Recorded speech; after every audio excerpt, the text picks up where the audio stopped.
Sveiki, paskutinė diskusija šitoj scenoj. Tam tikrą prasme apibendrina matyti daug dalykų, kurie čia buvo kalbėti, bet tam tikrą prasme apibendrina ir dabartinę padėtį, kad prieš 3 metus kas būtų galėjęs pagalvoti, kad tai bus paskutinė diskusija po viso kito. Aš esu Vykintas Pugačiauskas, pasaulio naujienų redaktorius LRT televizijoje ir aš pats su tuo asmeniškai susiduriu, kad Ukraina yra tik viena iš labai daugelio temų. Net ir šiandien, jeigu žiūrėtume, kas dedasi ES užsienio reikalų ministrų susitikime neformaliame Kopenhagoje, tai ir Lietuvos tas noras vėl pagaliau išspręsti tą įšaldyto Rusijos turto klausimą ir kiti su Ukraina susiję klausimai yra gerokai antraeiliai, palyginus su tuo, kas dabar dedasi su Gaza, su Jungtinėmis valstijomis, Izraeliu ir štai Irano sankcijų klausimas ir visi kiti dalykai staiga tampa Europai labai aktualūs arba dažnai ir aktualesni konkrečiais momentais negu Ukraina. Bet vis dėlto, jeigu ilgalaikiškai matyt, mes Ukrainos aktualumą pamatom tokiais, sukrėtimo momentais, kai štai ES arba, tiksliau, Europos šalys, net ir didžiosios šalys, staiga supranta, kad Trumpas gali ką nors padaryti, tada skuba visi važiuoti į Baltuosius rūmus ir panašiai. Tai vis dėlto tas suvokimas, kokio čia masto gali būti padariniai, jeigu Ukraina kristų arba būtų priversta nuolaidžiauti Europoje yra, bet kaip sakau, dabar tai truputėlį nuėjęs į antrą planą. Ir tam tikrą prasme dėl to matyti reikia kalbėti apie tai, kad šiaip ar taip tai, kas dedasi Ukrainoje, gali būti lemtinga. Ir tai, kad reikia jau priminti, tai, kad gali būti lemtinga, jau irgi yra simptomiška, bet apie tai ir matyti ir pakalbėsime. Pristatau diskusijos dalyvius. Petras Vaitiekūnas, buvęs Lietuvos ambasadorius Ukrainoje, vietoj Simono Šatūno, kuris keliauja su Europos komisijos pirmininkė Ursula von der Leyen ir matyt atvyks galų gale poryt į Lietuvą ir važiuos jie visi į pasienį. Yra Marius Vaščega, Europos komisijos atstovybės vadovas. Inga Stanytė Talačkienė, dabartinė Lietuvos ambasadorė Ukrainoje, ir Jonas Okmanas, kurį visi žinot kaip Blue Yellow ir šiaip didelį Ukrainos, kaip čia, pagalbos Ukrainai organizatorių dar tada, kai tai buvo anaiptol netaip svarbu ir netaip madinga kaip dabar. Aš vis dėlto gal norėsiu pradėti nuo Ingos, kadangi vis tiek tiesiai iš Kyjivo.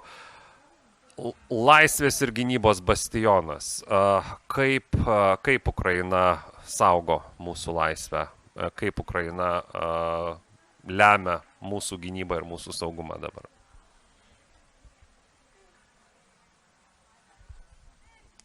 Sveiki visi, ačiū labai. Taip, tai iš tikrųjų gal pradėsiu nuo tokios gan banalios tezės, bet kurią turbūt ir mums patiems sveika vis išgirsti iš naujo, kad ta fronto linija, kuri Ukrainoje yra, jinai yra ir mūsų fronto linija. Lietuva strateginio gylio didelio neturi, bet strateginis gylis mūsų yra Ukrainoje. Ir todėl, nepaisant to, kokios ten kitos krizės pasaulyje užsiliepsnoja, mums turbūt kaip niekam kitam turėtų būti labai aišku, kad būtent Ukraina ir jos likimas turi lemiamos reikšmės ir mūsų saugumui, ir Europos sienoms, Europos saugumo architektūrai. Tai viena vertus labai akivaizdu, kad šiandien Ukrainai kaunantis, nepaisant visų sudėtingų situacijų, aš sakyčiau, kad fronto linijos yra dvi, viena rytuose, kita vakaruose. Sakyčiau, kad vakaruose sekasi gal ko gero šią akimirką sunkiau negu rytuose. Nors paprastai žiniasklaidoje visą laiką koncentruojamės į pranešimus iš fronto linijos, bet fronto linija, nepaisant to, kad sunku, nepaisant to, kad ir paramos paketai, jie iš tikrųjų nedidėja ir negausėja, fronto linija laikosi iš principo, nors slinktis vyksta, bet ji vyksta labai lėtai ir iš tikrųjų didelių Rusijos nuostolių sąskaita. Vakarų fronte, visi stebim tas naujienas, sekasi, sakyčiau, labai taip amerikietiškų kalnelių principų. Ir mane, ko gero, labiausiai neramina būtent tai, kad visa perspektyva yra pasidalinusi į tokį strateginį vaizdą, strateginės komunikacijos vaizdą, kurį visi europiečiai labai tvarkingai bando nupiešti ir nupiešti gan optimistiškai. Ir tada, sutelkus visas pastangas į tą strateginės komunikacijos vaizdą, pastangų realiam frontui, jų vis mažiau tarsi pasimiršta dalykai. Pradedam džiaugtis, kad toksiškos temos Vašingtone nekeliamos, tuo tarpu akivaizdu, kad vis labiau įsitvirtina tas toks suvokimas, kad teritorijos už saugumo garantijas, kokios tos saugumo garantijos pamatysim. Tai Ukraina mums laimi laiko, tikrai Europa, mano supratimu, yra pabudusi, bet ar pabudusi pakankamai, turbūt dar ne. Ir kartu taip visiškai aišku, kad Ukrainoje yra tokia ir tam tikra laboratorija ir naujų karybos metodų.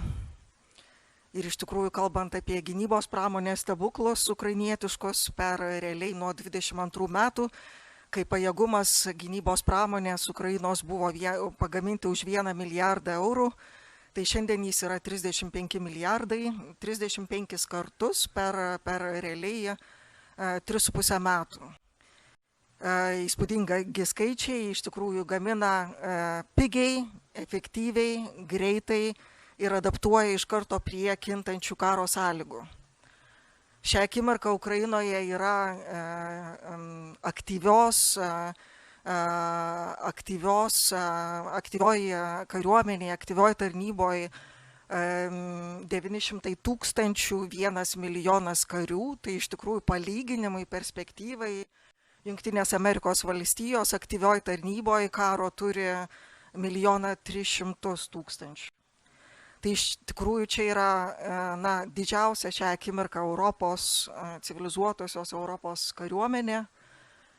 Ir jeigu iš tikrųjų susitelksim visi, tai taip labai akivaizdu, kad Ukraina gali, jinai yra pasiruošusi, jinai gali įveikti priešą, jinai gali nugalėti. Didysis klausimas yra dėl tos vakarų fronto linijos ir vakarų fronto vieningumo ir valios veikti jau iš tikrųjų karo sąlygomis, nebe kažkokios tai hibridinės taikos. Tai mano giliu įsitikinimu Ukraina ateityje po karo, nes vis tiek manau, kad tas karas turi baigtis Rusijos vienokiu ar kitokiu pralaimėjimu, nes jeigu nesibaigs tokiu būdu, tai jisai nesibaigs. Lauksim sekančio epizodo. Tai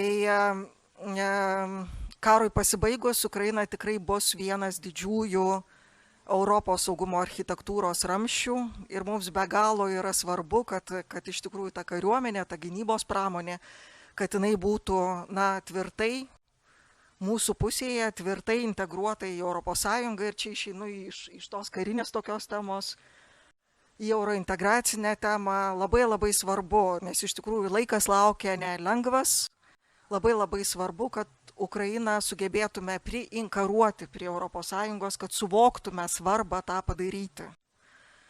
Nes tiek Ukrainos visuomenės viduje, tiek ir kalbant apie karinės linktis, tiek ir kalbant apie dabartinės nuotaikas, nemažai iš tikrųjų yra tų pajautimų išdavystės iš vakarų pusės, ypatingai aišku, iš už Atlanto, bet tas gali labai lengvai persiversti ir tapti apskritai tokiu vakarų išdavystės pajautimu.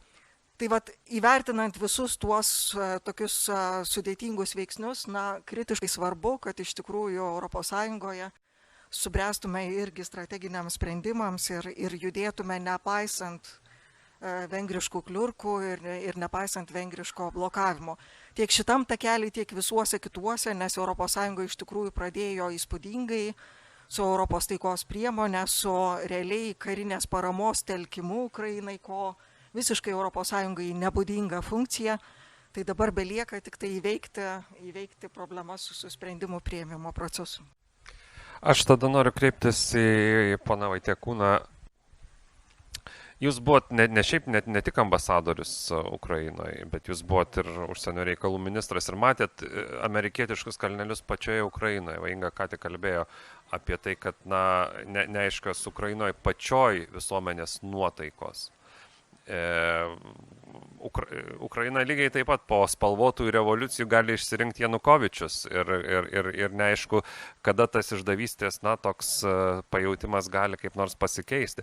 Tai ar Ukraina kaip laisvės ir gynybos bastionas, visų pirma pati atlaikys šitą karą? Ukraina kaip laisvės ir gynybos bastionas jau seniai iš Lietuvos imdama paramą, iš Europos imdama paramą, jau seniai gali mums duoti. Duot labai daug. Mes duodam tuos pinigus. Mes, kaip sakė ambasadorė, jau mums padovanojo ir 3 metus laiko. Bet atėjo laikas, kai Ukraina gali žymiai daugiau mums duoti. Tas naujojo karo vedimo priemonės, supratimas, know-how gali ateiti į Lietuvą. Aš nekalbu apie Europą. Rūpinkimės tuo, kas yra čia. Mums gali ateiti iš Ukrainos, pavyzdžiui, logistikos, naujosios logistikos supratimas, kaip vystyti logistiką naujomis karo sąlygomis. Mes turime mokytis, kaip žvalgybinė informacija įvedama į karo infrastruktūrą, kaip jinai veikia. Visą šitą Ukraina gali perduoti per karius, kurie yra gydomi, kurie praeina reabilitaciją, kuriuos mes galim tiesiog palyginti lengvai importuoti į Lietuvą. Jie nelabai nori atiduoti tokiems dalykams už Ukrainos sienų žmonių. Bet sužeisti kariai yra tas rezervas, tas resursas, kurį mes galime išnaudoti ir vežti į Lietuvą. Ir ambasadorė jau minėjo, pramonė, gynybos pramonė. Gynybos pramonės perėmimas Lietuvoje, ukrainietiškos gynybos pramonės, tai ir yra tas atgrasimo elementas, kuris esmingai padidintų agresijos kainą Rusijai. Rusijos agresijos kainą Lietuvoje esmingai didintų. Jeigu mes turėsim tą pramonę, ne tik tai produktą, kuris sensta, bet ir pačią pramonę, kuri, kaip ambasadoriai sakė, adaptuojasi gana greitai. Taigi, kad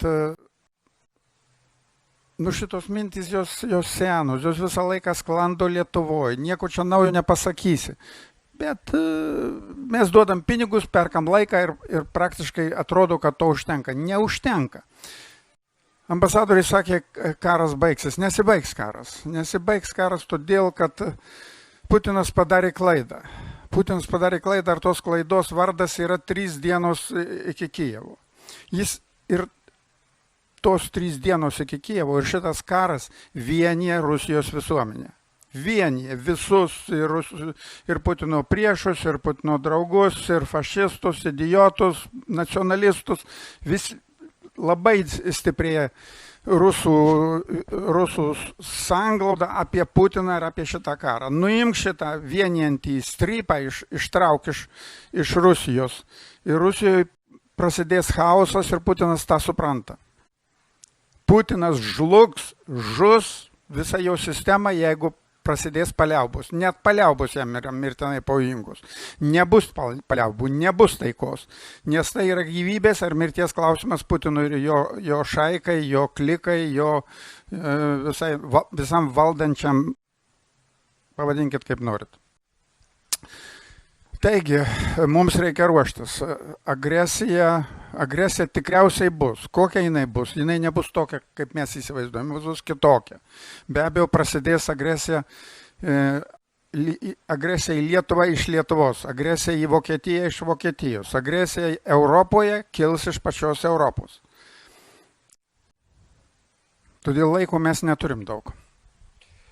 Aš tada Mariaus Vaščegos klausiu. Jau kalbėjom, kad Europa tarsi bunda, tarsi prabudusi. tiesą sakant, šiandien, kas socialiniam burbule matė Lino Kojalos žinia, tai jie Foreign Policy tokiam prestižiniam Amerikos žurnale su Michaelu Kimidžiu, kuris irgi Lietuvoje praleidęs daug laiko, paskelbė tokį bendrą straipsnį, kuris sako, kad na, iš esmės, Europa galbūt nėra to galutinio optimizmo, kad jau čia atrado savo, na, tokį, kaip čia, aktoriaus jau kaip veikėjo, savarankiško veikėjo vaidmenį, bet pasiekė gerokai daugiau negu dažnai matoma ir bent jau Amerika pradeda su Europą skaitytis, jau nekalbant apie skaitinę išraišką. Bet jeigu kalbam apie Ukrainą kaip Europos laisvės bastioną, ar dabar štai tas taikos projektas virtęs, na, gynybos finansavimo projektu, ar Ukraina jam tapo ta vieta, kuris ES, kur rado savo laisvę veikti, savo laisvę tapti iš tikrųjų geopolitiniu veikėju pasaulyje? Jo, tai daug iš tikrųjų kampų ir turbūt įvairiai galima prieiti prie šito klausimo. Aš norėčiau pradėti tuo, kad Europos komisijos pirmininkė Uršulė von der Leyen yra daug kartų pasakius, ir tai yra gija, kuri paskui eina per absoliučiai visas Europos komisijos politikas. Tai yra, kad mūsų parama įvairiausių formų, bet kokios formos Ukrainai yra ne tik moralinis dalykas, bet ir absoliučiai strateginis imperatyvas. Ir iš tikrųjų, jeigu mes pasižiūrėtumėm, ir jau buvo paminėta, kad ES, na, sunkiai buvo įsivaizduojami kai kurie dalykai iki karo pradžios, taikos priemonė buvo paminėta, turbūt daug kitų galima dalykų įvardinti, bet susumuojant, šiandien ES, ir čia aš kalbu apie Europos komisiją plus visas valstybės narės, ES, nu žinot, jis susideda iš daugelio sudedamųjų dalių. Yra didžiausia Ukrainos paramos teikėja. Tiek karinės, tiek bet kokį susumavus viską. 170 milijardų eurų. Tokia yra tos paramos suma bendra. Ir šitą mes turime prisiminti ir faktas, kad, ir čia pirmas dalykas, kad jį mes turime ir privalome tęsti. Antras dalykas, ir čia aš jau prieinu prie to klausimo, kurį, Vygantai, tu iškėlei, tai yra mūsų namų darbai, mūsų pačių namų darbai. Ir čia vat Europos komisijos nario Andriaus Kubiliaus inicijuotos įvairiausios pasirengimas 2030 ir kiti dalykai, 800 milijardų paketai, lengvatinės paskolos, kurios yra skirtos tam, kad mes patys galėtumėm pakelti savo karinę pramonę į kitokį lygmenį ir užkamšyti tas skylės, kurias na, jau įsivertinome ir matome, kur jos yra, irgi yra be galo svarbus dalykas ir nu, faktas, kad jisai gauna labai aiškę dienos šviesą. Tai nėra kažkokie popieriniai dalykai, viskas, aišku, prasideda nuo kažkokios strategijos, toks jau Europos tas kelias, kaip einama, bet iš to gimsta konkretus pasiūlymai, iš to atsiranda konkretus pinigai ir iš to tie konkretus pinigai investuojami ir jie pasiekia tada na, karo pramonė ir ne tik. Čia mes, kai kalbam apie pasirengimą, turim kalbėti kur kas plačiau. Trečias dalykas, kuris, aišku, žinot, dažnai mes skaitydami antraštės įsivaizduojam, kad jo gal nėra, tai yra ta vienybė, kurią mes privalome pasiekti praktiškai kiekvienu šituo sudėtingu atveju Europos Sąjungoje. Tam, kad priimti tuos sunkius sprendimus, mes turime visi 27 jiems pritarti, nu ir mes ją pasiekėme. Taip tai kartais kainuoja. Kartais užtrunka, bet mes ją pasiekėme. Ir turbūt taip yra geriau, negu kad kiekvienas kažką čia atskirai bandytų daryti. Tai šitą mes privalome visą laiką, nu irgi taip jau įvertinti. Galima, aišku, piktinti, sakyti, kad norėtųsi greičiau, dar kažkaip kitaip ir panašiai, nu bet esam 27, tai nėra viena valstybė ir lygintis mums su viena valstybė, nu ne visiškai teisinga turbūt tą būtų daryti. Ir čia, aišku, ir silpnybė, bet kartu ir stiprybė, nes galim ir įtikinti vienas kitą tuo pačiu. Ir lygiai taip pat tiems dalykams, kurie yra susijęs su gynyba, pavyzdžiui, kur, na, tikrai kiekvienos valstybės suvereniteto klausimas, kiekviena valstybė turi galiausiai apsispręsti, didinti savo indėlį į savo nacionalinę gynybą. Tai per mūsų tokias diskusijas europinės, gal sakau, kartais skausmingas, bet mes tą galime padaryti. Ir ketvirtas dalykas, kurio mes turbūt turim nepamiršti visiškai ir kaip tik atsiminti nuolatos, kad visos tos, ir čia ES irgi labai tvirta, kad bet kokios diskusijos apie taiką, jos turi būti ne dėl Ukrainos, kur Ukraina kažkur iš šono žiūri, bet kartu su Ukraina. Ir šitas yra pabrėžiama ir čia ES stovi labai tvirtai ir tą galima buvo matyti per pastarojo laikotarpio įvairiausius susitikimus ir panašiai, kur kiekvieną sykį koordinuojamas, įtraukiamas Ukrainos prezidentas Zelenskis ir taip toliau. O šiaip, jeigu taip apibendrinant, tai paskaičiavomės, kad šiandien yra 1283 diena nuo karo pradžios. Tai šiaip jau aišku, kad tauta be galo stipri, labai tvirtai laikosi ir čia visos tos paramos jos svarbios, bet visa tai stovi ant pačios tautos iš tikrųjų didvyriškumo ir negali tą turi matyti ir pripažinti ir toliau tęsti, dvigubai tęsti tą, ką darė iki šiol. Aš tada norėčiau jūsų, ponia Okmanai, paklausti, kaip žmogaus išmanančio fronto liniją.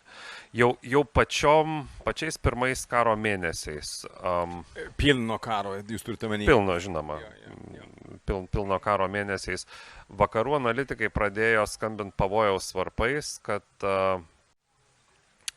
vakarų kariuomenės vėluoja suprasti, kas dedasi.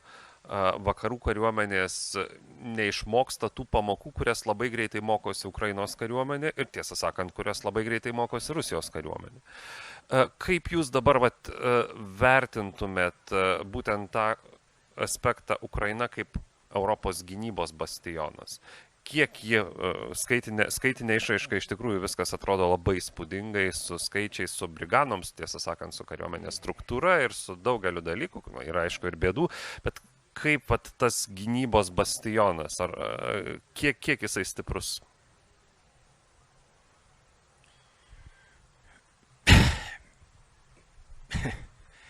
Sakykime taip, pradėkime nuo to pirmą apie tai, kad mes neišmokstam tų pamokų ir aš tikrai pilnai pritariu, mes iki šiol, aš tiesiog atsakingai sakau, mes nenorim priimti patirčių iš Ukrainos, nei Lietuvoje, nei Švedijoje, nei Vokietijoje, tiesiog mes vis tik kažkokie savo senus paradigmus, nuo šaltojo karo šiek tiek ir kitokio, ir mes manome, kad mes tašai kariausias Rusija ir bus kažkaip gerai. Kas ten vyksta yra itin dinamiška. Mes esam pilnai, sakyčiau, integravęsi į šitą sistemą. Ką mes ten darom, kai kuriom prasmėm, ką irgi ambasadai gali sakant patvirtinti, bet tai yra kažkas absoliučiai tiesiog, čia yra kosmosas. Dėl to, kad tas karas yra visiškai unikalus įvairiom prasmėm. Pradant nuo dronų, kalbant apie būtent, sakykime, oro karą, Rusija, Ukraina, kur jau mes irgi, aš duodu jom vieną pavyzdį. Pilietinė visuomenė Lietuvoje prisideda kiekvieną dieną prie deep strike Rusijoje, kur ten prie naftos bazės. Kas čia dabar? Kur mūsų sakykime, pajėgumai, kur žmonės kariškiai, kur turėtų tą padaryti? Nežinau, tiesiog, kad mes tą finansuojam ir mes didžiuojamės tuo, bet taip neturėtų būti. Labai daug dalykų tame visame yra aukštinkojom. Sakykime, kur tie mechanizmai ar tie principai, kur tame kare veda kovą, kaip sakant, kartais yra tokie kitokie, negu to, ką mes manom tiesiog. Ir aš dėl to labai piktas ir aš labai didelį frustraciją jaučiu, bet yra kaip yra. Geriau ten negu čia. Ir be jokios abejonės, kalbant apie bastioną, čia yra taip jau, sakykime, akivaizdu, kad Ukrainos kova, Ukrainos karas, Ukrainos, sakykime, gebėjimas gintis ir ginti mūsų ir kitus prieš Rusiją, čia yra kertinis Europos ateities elementas. Ir man labai sunku suvokti, pavyzdžiui, kodėl būtent Europos Sąjunga, kur, daro, stengiasi, kalba, mes, Europos Sąjunga, privalo kariauti. Ir mes nenorim to pripažinti. Mes kalbame apie atstatymą, apie paramą, apie toliau. Mes turim kažkaip nenorim pripažinti, kad šiuo metu mes turim tiesiog, liaudiškai tariant, Rusiją, sakant, dubasinti. Nors mes ten jau statyti tokią vietą, kad jau negrįžta, jau ilgam. Bet mes su to nenorim. Bet Europos Sąjunga čia nebūtinai yra tas veikėjas.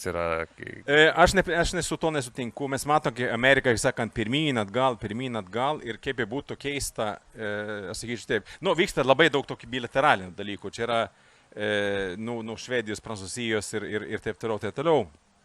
Bet vis dėlto aš esu tos nuomonės, kad jeigu mes turim tokią, sakykime, federaciją su pakankamai didelė galia, kur mes matom, kad mūsų partneriai, ten amerikonai, tai sviruoja, kaip sakant, jie nesuprasti, kas bus rytoj su jais.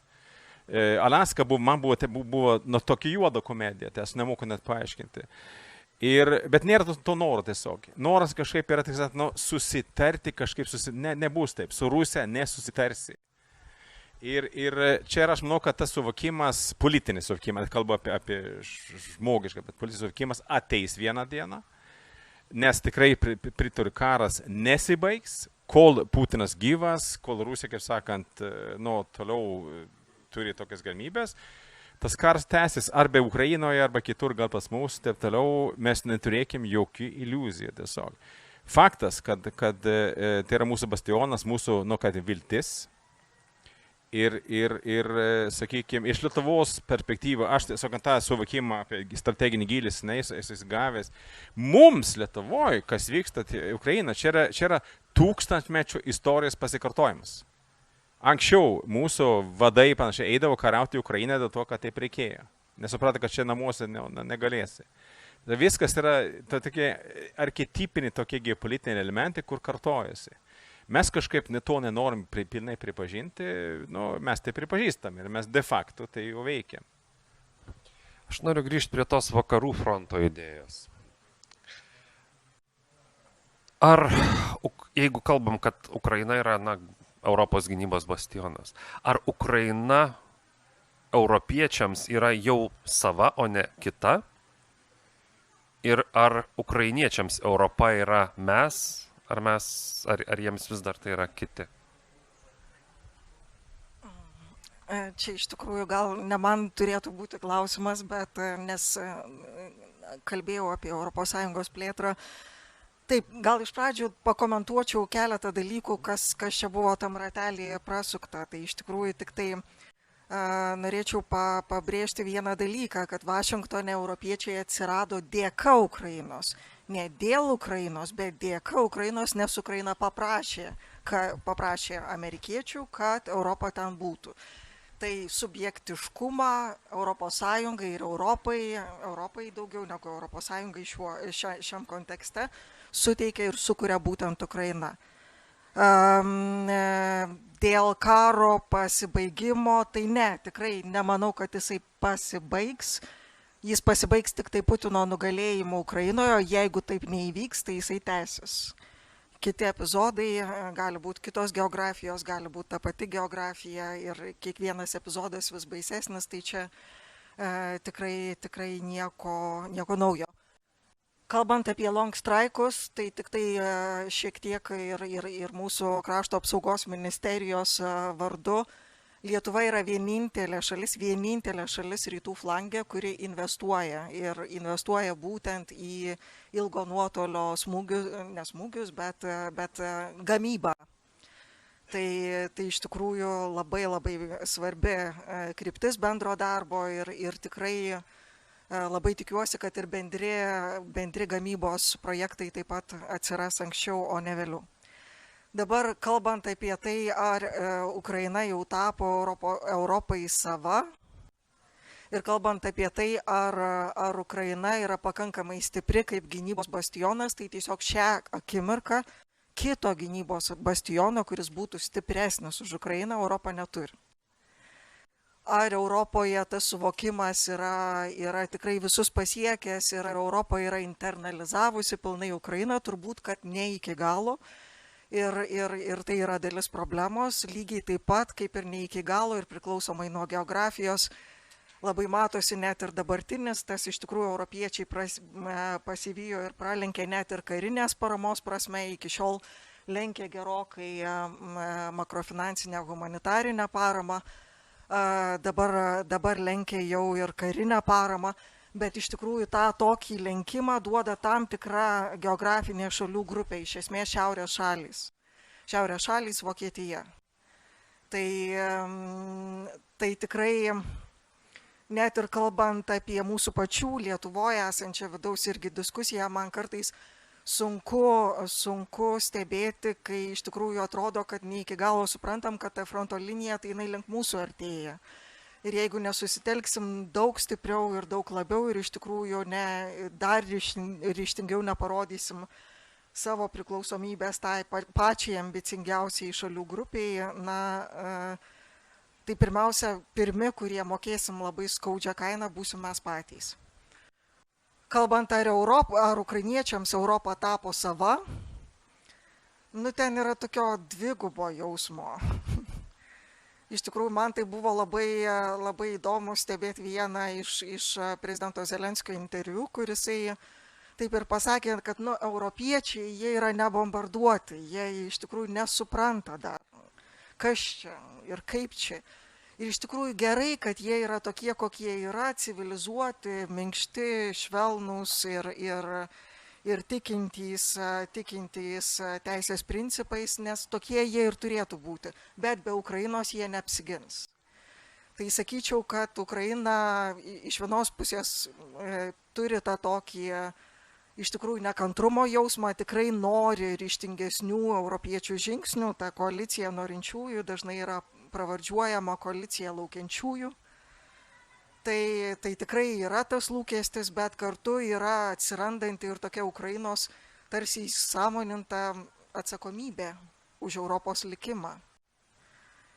Ir įvairiuose tarptautiniuose formatuose, kas kitas, jeigu ne Ukrainos lūpomis nuskamba ir iš tikrųjų raginimas, pagaliau internalizuoti tą tikrovę, kad gyvenam iš tikrųjų stambaus masto karo Europoje, ne tik Ukrainoje kontekste. Aš tada dar ambasadoriui Vaitiekūnui apie besikeičiančią Lietuvos, ar ne iki galo besikeičiančią Lietuvos poziciją.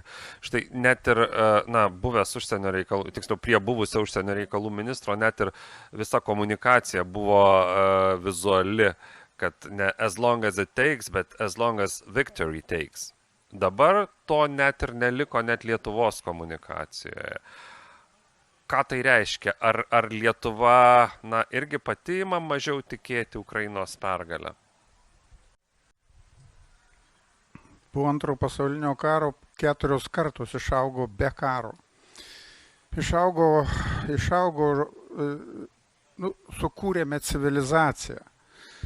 Europietišką, vakarų civilizacijos atmainą, kuri pagrįsta protu ir racionalija. Mūsų žmonės, mūsų vaikai ir dabar jau visi tiki protu, tiki tuo, kad susitart visados galima, kad reikia lyderiams atsisėsti ir surasti bendrą sprendimą. Ta, kad protingai kalbėjo ir Zelenskis pačioj pradžioj. Kad čia biskį Porošenka kaltas, kad aš atsisėsiu su Putinu ir rasim mes tą sprendimą. Ir baigsim tą karą, reiškia, Donbase. Abi pusės nori to. Tai Europa nuėjusi žymiai toliau ir ėjusi žymiai ilgiau. Kaip aš sakiau, 80 metų. 4 kartos. 4 kartos tiki protu, tiki gėriu, tiki susitarimais, tiki įstatymu, tiki sutartimis, tarptautinė kažkokiais ten dalykais. ir mėgsta tą prisiminti. Mes dažnai vartojam žodžius Europos Sąjunga, bet kas yra ta Europos Sąjunga? Yra Europos Sąjunga? Nu, aš atsiprašau, bet mano kaime tai vadindavo ant snarglių sulipdyta. Aš atsiprašau dar kartą už tai. 1% aseto, išverskite į lietuvių kalbą, nu, biudžeto galim įvardinti, 1% to, kas yra uždirbama Europos Sąjungos šalyse, yra perskirstoma per Briuselį. 1%. Kas tai yra? Kas čia per junginys? Tu lyg tai pavartoji žodį federacija, tačiau nuo tos federacijos dar 10 šviesmečių yra. Jokios federacijos nėra Europos Sąjungos, nėra, tai yra fikcija. Ji nieko negali, su jais nieks nesusitikinėja. Nuvažiavus Estija į Ameriką, buvo išspirta iš tenais. Nieks nenorėjo su jais nesusitikinėti. Žinot, apie ką aš kalbu.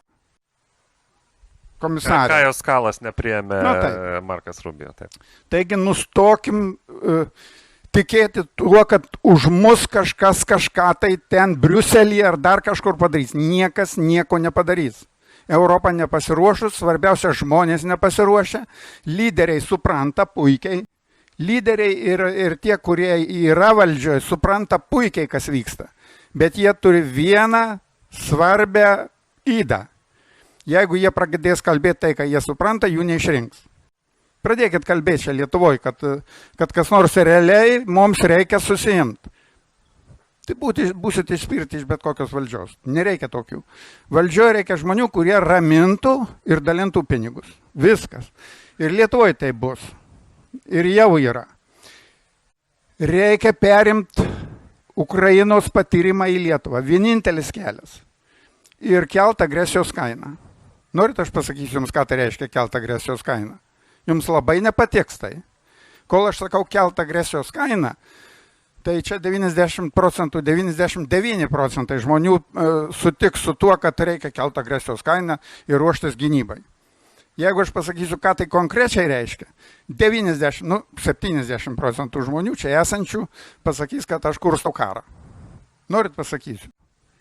Tai reiškia, kad mes turim perimti ilgo nuotolio raketų gamybą iš Ukrainos ir čia turėti ne tik tai ilgo nuotolio raketas ir jų gamybą, bet ir žmonės, kurie pasiruošę jas panaudoti. Panaudoti prieš Minską, Kaliningradą, Leningradą ir Maskvą. Štai yra agresijos kainos kėlimas. Nu, atsiprašau už emocijas. Tai nereikia atsiprašinėti.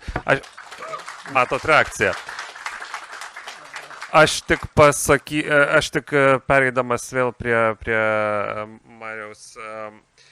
Matyt, šita kritika dėl 1% yra neteisinga ta prasme, kad daugiau pačios šalys nenori. Ir jeigu paklaustumėt vokiečio, ar jis nori didesnės integracijos, ar prancūzo, matyt, šalys sakytų, ne, mes norim kaip šalys būti atsakingos pačios. Tai vadinasi, tokia yra, čia ne ES yda, tai yra šalių ir tautų sudarančių tas šalis tokia valia. Bet apie tą 1% yra viena sritis, kur ES iš tikrųjų yra galybė, tai yra prekyba. Ir tai yra ES kompetencija. Bet ES prekybos dėrybininkė Zabinė Vajant šią savaitę Albacho forume visiškai atvirai, Austrijoje visiškai atvirai pasakė dėl štai to prieš mėnesį tarsi įvykusio susitarimo rankų bent jau sukirtimo su Donaldu Trumpu, kad jokių dėrybų nebuvo. Tiesiog priėmėm tai, ką Trumpas mums davė, bet jinai paaiškino, sako, nes šalys narės nenorėtų kitaip, nes bijo dėl to, kad Trumpas nusisuks nuo Ukrainos, nes bijo, kad Trumpas nusisuks nuo NATO.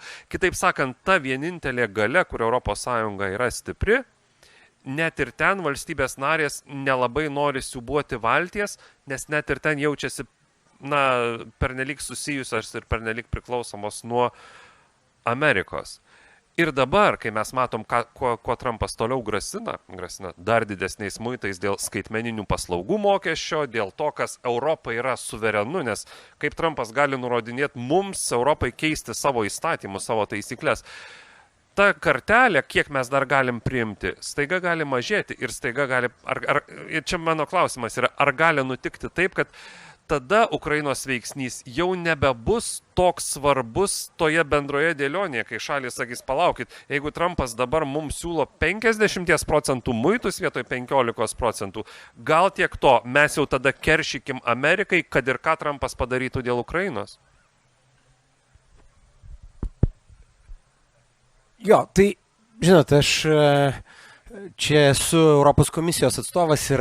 Kuri kaip tik atsakinga už priekybą. Jo, kuri atsakinga už priekybą ir aš puikiai žinau, kad Lietuvoje, toks vienas iš mėgstamų dalykų yra kritikuoti Europą, sakyti, kad čia to nepadaro, ano nepadaro, trečio nepadaro, ketvirto nepadaro.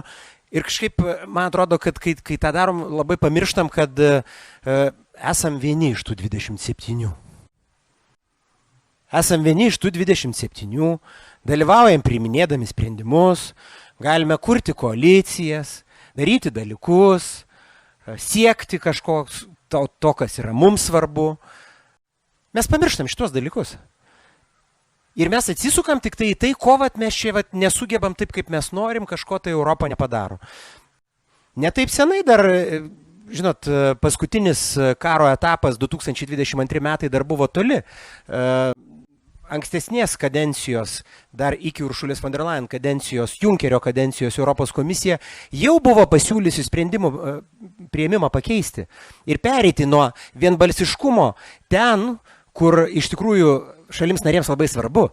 Vienas iš jų buvo užsienio reikalai, kitas dalykas buvo biudžeto klausimai, mokesčių klausimai. Kas padėtų be jokios abejonės padidinti tas galias, ES galias, turėti daugiau lėšų, reiškia, tu gali automatiškai turi daugiau išteklių, teisingai. Lygiai tas pats su užsienio reikalų klausimais, bet palaikymo buvo labai nedaug.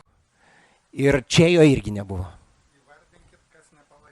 Čia jo irgi nebuvo. Tai žinot, kritikuodami visą laiką kritikuokime, būkime kritiški, bet galvokime apie save ir galvokime, ką galime padaryti, kad ta ES būtų tvirta. Nes yra šalis, kuri kariauja, nėra ES, labai to siekia, eina į savo mitingus su vėliavomis, ES vėliavomis, kas beje ir mums turi būti priminimas, ir ne tik mums kaip lietuviams, lietuviai tai mes tą matom, bet kita ES daliai priminimas, kad šitos dalykus, žinot, kad mes turime kažką, mes turime mechanizmą.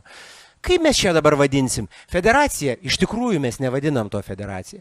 Federacija buvo tokie pasiūlymai kažkada tai padaryti dėl Europos konstitucijos, galėjome eiti toli, nepavyko tuo metu, bet mes turime puikų mechanizmą doroti su krizėmis. Ir jeigu mes pasižiūrim istoriškai į tai, kaip mes dorojame su prieš tai buvusiamis krizėmis, kiekvieną kartą mes sugebėdavome visi kartu tą mechanizmą išnaudoti taip, kad mums pavyktų susidoroti su krize. Ir čia lygiai taip pat mes turime žiūrėti. Ir beje, netgi kuriant ES, buvo vienas iš jos įkūrėjų labai aiškiai tą pasakęs, kad Europa yra ėjimas nuo krizės iki krizės. Ir Europa bus rezultatas tų sprendimų, kuriuos mes priimsime per krizės. Ir čia aš galiu tik tai grįžti prie to, kokie yra pasiūlymai dabar padaryti ir niekas apie tai negalvojo, apie kažkokius gynybinius dalykus. Ne tam buvo kuriama.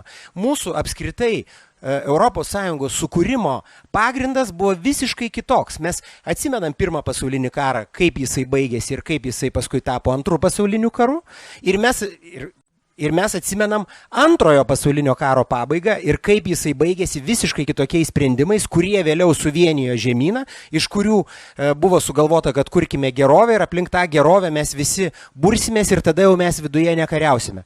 Natūralu, jeigu mūsų toks yra įaugęs į kraują dalykas, tai mes truputėlį kitaip prieinam prie klausimų. Bet tas keičiasi, mes nesam naivus, gal buvom naivus kažkurio laiku, mes nesam visiškai naivus, mes esam budrus ir aš manau, kad mes būsime netrukus ir labai neblogai pasiruošę. Apie naivumą, kaip tik ir norėjau klausti apie naivumą, pono Okmano. Daug atrodo per šitos 3,5 metų, daug kas jau tapom cinikais, tai tikrai, bet gal ir realistais. Bet kur dar įžiūrite sričių, kur mes, kad ir ką tai reikštų, mes kaip Lietuva, mes kaip Šiaurės Baltijos šalių regionas, mes kaip Europa, mes kaip vakarai tebesame naivūs? Mes naivus tuo, kad mes tikimės, kad mes kažkaip ten vengsim kariauti. Tiesiog aš sakau, kariauti. Su Rusija kitaip neįspręsti tų problemų. Ir aš kalbu su generolais, ten, su politikais, su policymakeriais, ten, aš sakau, mes privalom, nebūtinai, kad mes turime eiti su ginklu patys, bet mes turime gerokai agresyviau tiesiog susidoroti su problema, nes kitaip tos problemos tęsis, bus sudėtingiau, brangiau, bus tokia damn if you don't ir taip toliau. Ir kažkaip čia yra ir iš dalies naivumas, o iš dalies kažkoks, aišku, savisaugos instinktas, kad kaip nors gal praeis šitą. Ir aš sakysiu, tokį labai liūdną dalyką apie Lietuvos sistemą. Bendrauju pakankamai dažnai dabar su įvairių ministerijų, taip toliau, ten su žmonėmis, kuris, sakykime, tokie mid-management, taip toliau. Ir aš matau, jų tarpe yra kažkoks gilus įsitikinimas, kad čia praeis. Darom planą, gerai darom, parašom, tvarkoju, ten sukuriam ką nors. Bet to, sakant, pavadinkime, gal ne baimė, bet tiesiog, gerokai per mažai tiesiog.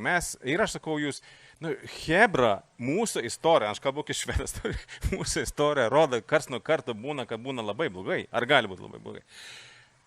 Kažkaip sakykime, šioje vietoje mes turime labai tokie didžiulį, čia yra ir gerai, ir problema. Po 91 metų įvykių taip toliau kažkaip atsirado kažkokį pasaką, naratyvą, kad šiaip dabar bus viskas gerai. Mes sėkmingai toliau ir ten įstosime į vieną ir kitą ir, sakant, mus. Ir tai yra, aš gražu, nesakau, tai yra matant jauną žmogų, kuris tiki savimi ir nori realizuoti savo, sakykime, talentus, tai yra gražu. Bet tuo pačiu sakykime, tas kitas naratyvas, tas jaudesnis toks jau, ar raudonesnis, kur tiesiog vis tiek ten seka mus ir karts nuo karto pasirodo, mes to kažkaip nenorim matyti. Ir tai yra, ar tai naivumas, durnumas, sisteminis nenoras, su politinis atspalvis, be jokios abejonės. Jeigu kalba, aš tiesiog vieną tokį rėžiu, kad dabartinė vyriausybė priima ždūnus, tai yra nuo Lenkų, tam visą, kur girdavo tą Rusiją pastoviai savo, kaip jūs galite taip daryti, what the kaip sakant. Ir tas čia rodo, kad dėja, nėra, kad viskas yra blogai. Ne, tikrai ne ten, juda, sukam tai ir toliau, bet tas tikrai, tas nerimas ir frustracija, ir ne tik pas mane, tai yra pakankamai rimtas.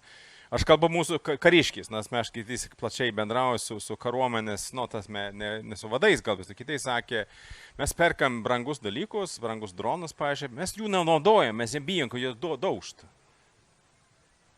What? Tiesiog, ir taip toliau. Čia tokie dėja, ir aš tiesiog, kad kaip purtyti, kas turi atsitikti, dar vienas dronas su 20 kilogramų ten turi daužtis į kažkokį ten namą, aš nežinau tiesiog, aš truputį pasimetę šioje vietoje. Kas turi atsitikti, kad mes galiu pabūstume kaip reikia? Nežinau.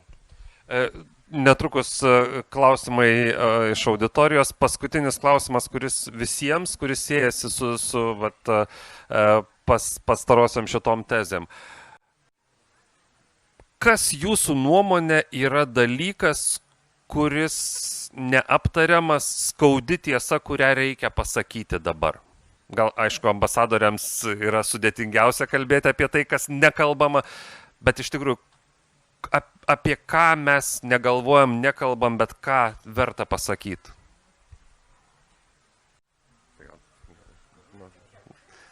Taip, tai vis tiek, o paskui... Ne, iš tikrųjų, tai aš ko gero tikrai labai pritariu tai minčiai, kad kariauti teks. Ir tai yra nemaloni tiesa, kurios mes bandom išvengti. Ir kalbant apie visą tą dabar procesą, kuris užsisukęs, ta norinčiųjų koalicija, jinai paremta tokiom prielaidom nuo pat pradžios, visas planavimas, kad iš tikrųjų bus paliaubos, kurių nebus ir kad kad bus stipri Junktinių Amerikos valstijų parama. Na, pamatysim, kokia jinai bus. Tai iš tikrųjų suvokti turbūt reikia tą dalyką, kad arba tiesiog teks kariauti dabar Ukrainos žemėje, arba teks kariauti kitur. Tada gerai, gal nuo šitos. Pritaro ambasadoriai, gal užtenka taip. Gerai, Mariau. Tai žiūrėkit, aš tiesiog čia nereikia kažkokių tai dar papildomų, man atrodo, tiesų. Ką mums reikia padaryti, kad pokytis būtų kiek įmanoma greitesnis ir kad mes būtumėm pasirengę kiek įmanoma geriau, tai tos tiesos, kurios girdimos Lietuvoje, jos turi būti lygiai taip pat girdimos ir visur kitur. Ir čia yra pagrindinis dalykas. Yra 7 valstybės narės, kurios turi sieną su Rusija arba Baltarusija, nu, ar atitinkamai Ukraina. Kaip tik į jas ir važiuos dabar Europos komisijos pirmininkė Uršulė von der Leyen, jas keliauja ir ten žiūrės ten pasirinkimą ir taip toliau ir bendraus su visais. Ir labai svarbu, kad visi tos žinios arba tas suvokimas, kurį mes turime čia sukaupę, kad jis būtų ir visur kitur už tų 7. Ir tada pasidaro viskas aišku ir tada ir tie sprendimai ateina žymiai lengviau. O tam turim visi absoliučiai pasitengti. Čia nėra taip, kad kažkas tai iš kažkokio Briuselio paskleis žinią ir viskas bus visiems aišku. Čia ir dvišalis darbas reikalingas labai stiprus, nuolat su sostinėmis, nes, nu taip, mes 27, tai visos 27 sostinės yra vienodai svarbi. Tai išverčiant tiesiog, kad 7 šalys supranta, kad reikės kariauti, 20 šalių dar nesupranta. Čia ta žinia. Ambasadė. Ne, čia 7 palei per 7. Ne, Ursula von der Leyen važiuoja per 7 šalis iki Bulgarijos. Ir tada, ambasadoriau, neturit kažkokios tiesos. Gerai, tada auditorijai.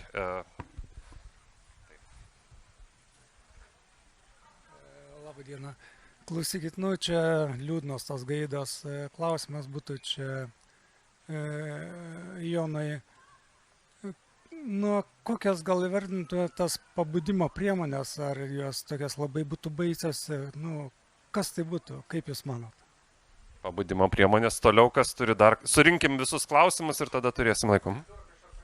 Gerai, tai prašau mikrofoną, kas pabudintų.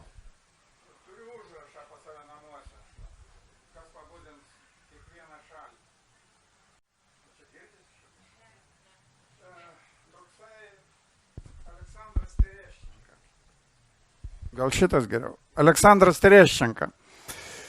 Kyborgas kovoja su Donecko oro uoste, praradęs abi rankas ir vieną akį. 2 metus gyveno Lietuvoje, dabar lyg tai ir tarp Lietuvos, tarp Ukrainos jisai važinėja. Tai jis man užrašė. Kiekviena Europos Sąjungos šalis, kiekviena europietiška šalis pabus tik tada, kai turės savo bučią. Čia jums atsakymas. Kas pabudins? Tiesiogiai parašyta. Pabus tada, kai virš Lietuvos pradės sproginėti dronai. Sveiki. Mano klausimas būtų turbūt ar Europa suvokia Bžežinskio formulę, kad su Ukraina Rusija yra imperija, be Ukrainos Rusija turi šansą tapti normalesnė šalimi. Tai jeigu Ukraina pralaimės, tai resursai Ukrainos bus panaudoti Rusijos. Ir šią prasme man dar kitas klausimas, kaip Kadačiaus unija, mes atmetėm ukrainiečius, tuo metu lietuviai lenkai ir sakėm, ukrainiečiai visiškai nelabai kaip mus ir jie tada kreipėsi į Rusiją. Taip ir dabar stojimo procesas į Europos Sąjungą, europiečiai supranta, kad ukrainiečiai nepadarė visų namų darbų ir dėl to tas stojimo procesas toks tampa sudėtingas. Ir tai vėl gali, kaip jau ir ambasadorė sakė, paskatinti nusivylimą Europą ir jie tam tikra dalis visuomenės atsigręš į neutralios Ukrainos ar pro-rusiškos Ukrainos scenarijų. Ir trečias toks klausimas, amerikiečiai, kiek aš suprantu, kad suvokia, kad Rusija pralaimėjo karą. 4 metai vyksta, jie nesugeba nieko padaryti. Šiek tiek sukasi ten fronte, bet realiai pralaimėjo, resursai išsekė. Tuoj baigsis technika, taip jie padaro daugiau dronų, bet technika išsekus. Resursai baigėsi, stabilizavimo fondas tuščias, šešėlinis laivynas tuoj bus sulaikytas. Jie pralaimėjo karą. Turim žiūrėti į Kiniją. Ar Europą supranta, taip pat masto apie Rusiją ar ne? Ar dar kas turi klausimų? Gerai, tai tada turim paskutinės kokias 6-7 minutės, tai po 1,5 minutės. Gal tada atbulinė tvarka sureaguota į klausimus ar į apskritai tai, kas buvo kalbėta. Didžiausia problema, kalbant apie Europą dabar, čia tiesiog aš tai jau iš savo patirties juodos, kažkodėl Europa žiūri į Rusiją kaip į bent į potencialų partnerį. Ir šiandien kalbant ne tik apie Vokietiją, ten ir apie ten aš plačiai pakankamai tą matau ir kad šitas pasibaigtų, kad galima normaliai su Rusija kažką ten ir biznį daryti ir toliau. Ir čia yra būtent tas, sakykime, čia yra mindseto problema, sakant, kur mes tiesiog ne mūsų ta sprendėjų sistema neišeina iš šios iliuzijos. Nu niekaip tiesiog čia. Čia susijęs su įvairiausių taikos projektų, ten dalykais panašiai. Tai toliau, Lietuvoje yra taip paprasčiau, mes turim šitą žinutę, būtent mes privalom tiesiog Rusiją nudubasinti iki tokio lygio dabar, kad po to būtų galima jau kažką daryti. Tikrai pritariu, būtent mūsų Europos, mes privalom ir padėti Ukrainai ir atstatyti Ukrainą. Kai Ukraina bus normali šalis, dabar... Sakykim taip, lyginant, Rusija nori iš Ukrainos daryti Meksiką. Mes privalom iš jo daryti Kanadą. Tada Rusija ta putininė, imperialistinė panašiai, jiems niekaip tiesiog, jau viskas baigta. Kertinis mūsų momentas yra Ukraina. Ir karinė prasme šiuo metu, bet ir ta strateginė ateities prasme. Ačiū, Mariau. Aš tai manau, kad yra pakankamai daug to supratimo, tik tai vėlgi mes dažnai susikoncentruojame į tai, kad procese įvairiausių nesutarimų ir panašiai, mes jų ten girdim, galvojam, nieks nesupranta, bet, ir aš manau, kad visigi kalba labai aiškiai yra išsakyta, kokios yra, pavyzdžiui, kažkokios tai įmanomų galbūt taikų, nes vis tiek visi karai kažkaip baigėsi, tai mes negalim atmesti šito dalyko, mes turim irgi galvoti apie tai ir jeigu yra nors kažkoks šansas žiūrėti, kaip tą padaryti, bet apie taiką, kada kalba, tai jinai visada turi būti teisinga, reiškia, Ukrainos sąlygos turi būti jas atsižvelgta, saugumo garantijos, atstatymo klausimai nuolatos keliami, integraciniai klausimai, kuriuos gal nespėjau atsakyti, bet jie irgi lygiai taip pat eina kartu su visais šitais elementais. Tai aš manau, kad yra supratimas, ne visada visur vienodas, bet čia ir yra mūsų plotmė daryti, dirbti ir pasiekti. Prašau. Kad iš esmės ir neturiu ką pasakyti. Visi čia tiki, kad savaime viskas bus gerai, kaip mes savo laiku tikėjom, kad Tarybų sąjunga subirėjo ir dabar viskas bus gerai. Rusija vykdo genocidą Čečėnijoje, bet duokim jiems laiko, palaukim, susitvarkys ta Rusija. Tarybų sąjunga subirėjo ir dabar viskas pagal apibrėžimą bus gerai. Visiškai sutinku su Ochmanu, kuris sako, kad Rusija turi subirėti, Rusija turi baigti savo imperinį egzistavimą. Rusija turi pasikeisti iš esmės. O iš esmės jinai netiki amerikonų žvalgybomis, kurios padarė strateginės, filosofinės klaidas. Kai kartu su rusais susitikę pasakė, kad priėjo bendros išvados, kad iki Kijevo 3 dienos, iki visos Ukrainos 3 savaitės. Šitas buvo žinia pagarsinta kongrese, yra minutes, kaip ten tie vadinasi, daiktai, kur užrašo. Stenograma. Protokolai, stenogramos. Galit paskaityti, ten įvardinta 72 valandos. Taigi, kad nieko jie nesupranta, nieko niekados ir nesuprato strateginiais klausimais, operatyviniais geriausiu atveju kartais atspėja. Operatyviniais. Todėl amerikonų nekiškit man, čia jie jokios autoritetas, nieko nesupranta. Kaip nesuprato Europą, ką turi galvoj, kas vyksta realiai prieš antrą pasaulinį karą.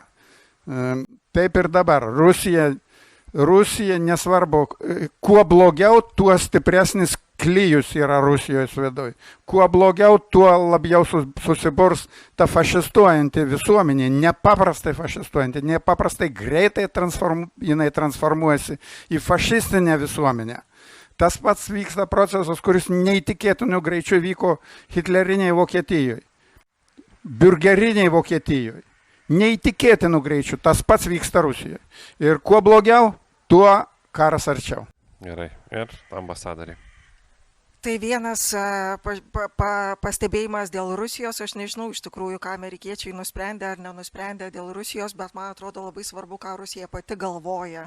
O jinai labai akivaizdžiai negalvoja, kad jinai pralaimi šitą karą ir dėl to tikėtina, sunku tikėtis paliaubų ypatingai teisingomis sąlygomis ir tvariomis.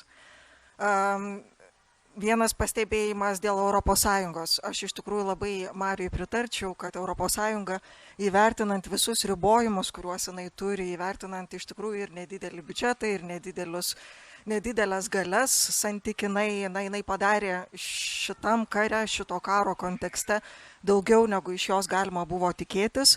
Problema yra su dabartiniu etapu ir kas atsiliepia ir plėtros procesui, ne dėl to, kad Ukraina nepadarė, nes pirmo klasterio atidarimo jinai viską padarė, Europos komisija tą yra pripažinusi. Problema yra Vengrija ir jeigu mes tos problemos neišspręsim, ES gali prieiti kur kas gilesnę krizę egzistencinę pačiai ES. Na ir pastebėjimas dėl Ukrainos, iš tikrųjų tvirtai tikiu, kad Ukraina yra Europos laisvės ir gynybos bastionas. Mūsų susitarime su Ukraina dėl saugumo įsipareigojimų yra pakankamai stipri formuluotė, kurią galima iš tikrųjų plėtoti į abipusės pagalbos sutartį. Ir iš tikrųjų čia Petrui Vaitiekūnui labai pritariu, tik tai maksimaliai gilus bendradarbiavimas su ukrainiečiais, kariniam sektoriui ir ne tik, nes ruoštis reikia visiems. Tai ačiū. Kągi, gal kada Ukraina, nedaug dievė žinoma, kad jai tektų ginti Lietuvą, bet gal galim tikėtis, kad Ukraina Gerai, paskutinė pastabėlė. Kai kalbu su ukrainiečiai, aš kartais duodu tokį klausimą. O kas mes jums? Lietuva, Baltijos šalis. Ir jis sako maždaug taip, jūs neįsivaizduojat, iki kokio lygio jūs esat svarbus mums. Ir įvairiausiam prasmėm, ir moraliniam, politiniam, ir strateginiam, savotiškas flangas tiesiog.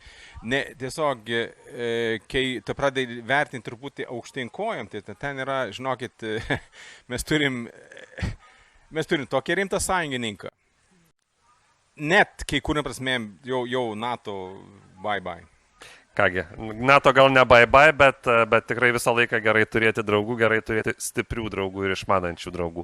Kągi, dėkui, paplokim tikrai kalbėtojams. Ir labai ačiū auditorijai. Dėkui.